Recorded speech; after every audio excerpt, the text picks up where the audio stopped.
আবার পাস হলো, আবার গেল, কোথায় দেখছি না তো। তো এইসব বলবেন না, এসব বলে আমাদের নেত্রীকে কুরুচিকর কথা বলবেন না, কুমন্তব্য করবেন না। মনে রাখবেন যে একজন মানুষ নিজে তার আন্দোলনের মধ্যে দিয়ে এগিয়ে গিয়ে দেখিয়ে দিয়েছেন যে মানুষের পাশে থাকতে হলে কি করতে হয়। নিজের দলের খালি ওই অত কথা বলে বিজেপি এই করেছে, বিজেপি এই করেছে, ওইটা বলে না। আমাদের সরকার হচ্ছে মা মাটি মানুষের সরকার, মনে রাখবেন এটা। মায়ের সাথে থাকে, মাটির গন্ধ বোঝে, আর মানুষের পাশে থাকার অঙ্গীকার নিয়ে চলে। যে আসুন না দুর্গাপূজা দেখুন না আমরা কি করে সেলিব্রেট করি, তারপরে আপনি নিজেই দেখতে পারবেন যে কি করে আমরা দুর্গাপূজা সেলিব্রেট করি, কি করে হিন্দুরা দুর্গাপূজা সেলিব্রেট করে বেঙ্গলে। আপনি বলছেন যে বিএসএফ কি করছে, অনুপ্রবেশ কি অমিত শাহ ব্যর্থ। বিএসএফ বলে গেছেন যে এত অনুপ্রবেশ হতে পারে এই সীমান্তবর্তী অঞ্চলগুলোতে মমতা বন্দ্যোপাধ্যায় জমি দেয় না। এটা অত্যন্ত বাজে কথা উনি বলে গেছেন, এটা অত্যন্ত অসত্য কথা। আমরা আগের দিনও আমাদের সাংবাদিক বৈঠকে ওটা পরিষ্কার করে দিয়েছিলাম যে 1200 একর জায়গা তো ইতিমধ্যেই দেওয়া হয়েছে। আপনি 15 কিলোমিটার বলেছিলেন, সেটাকে 50 কিলোমিটার করেছেন। আমাদের দিক থেকে যা যা করার দেয়া হয়েছে।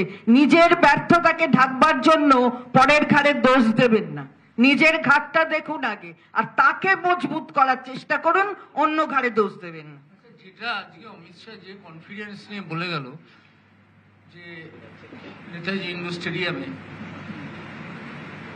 সেটা উনি বলছেন যে 2026-এ ওনারা ক্ষমতায় আসবেন।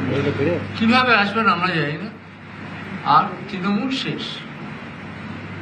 তা আপনারা বলুন যে এই যে বিজেপি কটা সিট নিয়ে ক্ষমতায় আসতে পারে? এটা কোনো কথা হলো?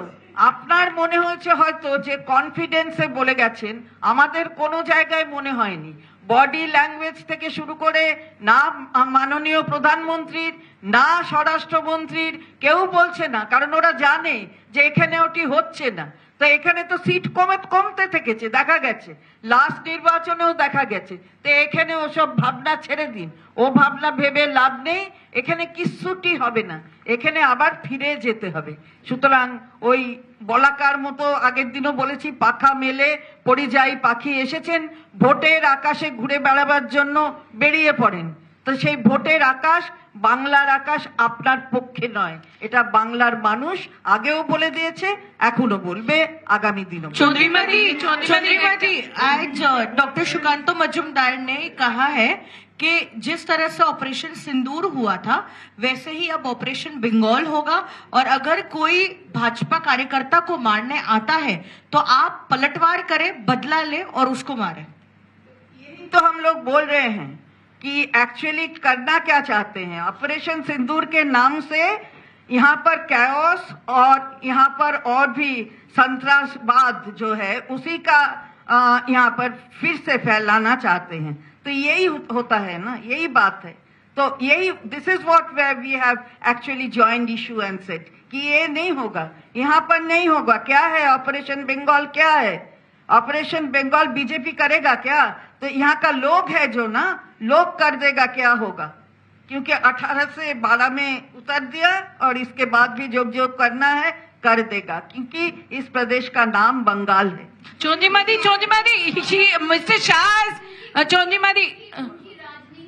हमेशा लोगों को बांटने के लिए लगी रहती है।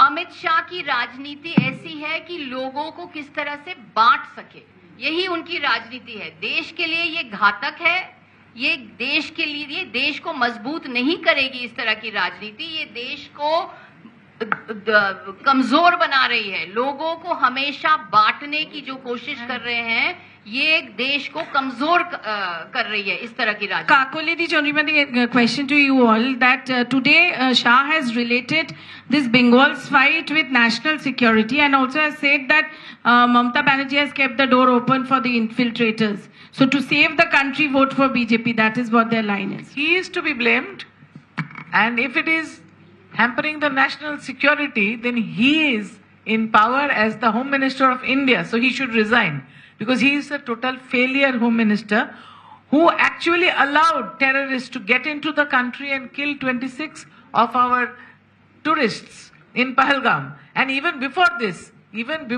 time, if we remember that incidents have happened in Pulwama wherein the paramilitary had asked for being airlifted and it was refused. That is on record. And when our leader Mamata Banerjee sent a team of 5 honorable MPs, they have visited Poonch and Rajouri and they have seen how insecure the people, the Indians living in the border, inside the border of India, how they have been hit by the Pakistani forces, how they have been injured, how they have been killed. So inside the country, the security is the responsibility of the Home Minister, who comes and gives big bhashan here but fails to protect the country, the motherland. The onus is on him to resign because he's failed to protect our people. And the border management is also with him. The land required has already been given by the state of West Bengal as far as the international border of West Bengal with the alignment countries. You know, there are 7 countries all around us. West Bengal government has given the land, but they have failed to fence that. They have failed to, check the infiltration. Total failure is with the central government's home ministry and the central government. So it is their responsibility which they have failed. That is why he should go. Whatever credit, we salute the Jawans of our country. We salute our military, and that is why when the all-party delegation went around the world, we actually nominated our National General Secretary Abhishek Banerjee, who is traveling all over the world to salute the military of our country. But these political people are politicizing the issue and trying to turn it into their gain, which actually is harmful for the country, हानिकारक है. ये जो बर्ताव कर रहे हैं देश के लिए हानिकारक है. हमारा स्वराष्ट्र मंत्री देश के लिए हानिकारक है. उनको अभी जाना चाहिए. মুসলিম ভোট ব্যাংককে সংরক্ষিত করার জন্যই আপনারা অপারেশন সিন্দুরের বিরোধিতা করছেন, এক.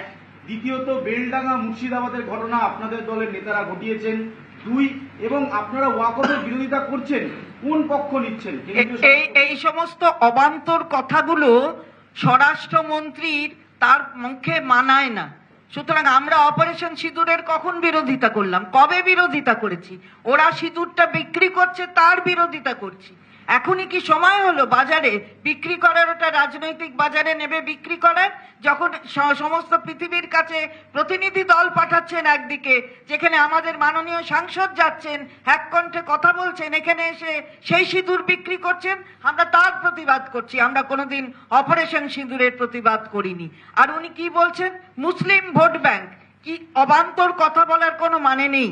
ভারতবর্ষের নাগরিকরা ভোট দেয় এবং এখানে জাতপাত নির্বিশেষে তাদের যে অধিকার আছে সেটা ভারতবর্ষের সংবিধান দেয়. আর সেই সংবিধানের শপথ নিয়ে স্বরাষ্ট্রমন্ত্রী হয়েছেন. সুতরাং এইসব কথা বলার কোনো মানে নেই. আর ওয়াকআউট বিল নিয়ে যা হচ্ছে সেটা হয়েছে সাবজুডিস ম্যাটার দেখবে. Union Minister about national security. I just want to add on just one second. I just want to add on national security. You know, I was part of the team that went to Poonch and Rajouri, and I want to say that if Mr. Amit Shah is so concerned about national security, why weren't the border villages evacuated during the mock drills? যখন mock drill গুলো হচ্ছিল, ওই border village এ যারা থাকে তাদের evacuate করা হয়নি কেন? Why were they left there like sitting ducks for Pakistan shells and Pakistan bullets and Pakistan grenades? Why were the border villages not evacuated? Mr. Amit Shah doesn't care about national security. And what is, as I said, how does he have a leg to stand on infiltration? He has allowed infiltration of terrorists. He is saying there's no cross-border infiltration, but he's allowing infiltration of terrorists into Pahalgam. He is allowing infiltration. Therefore, he must resign. The union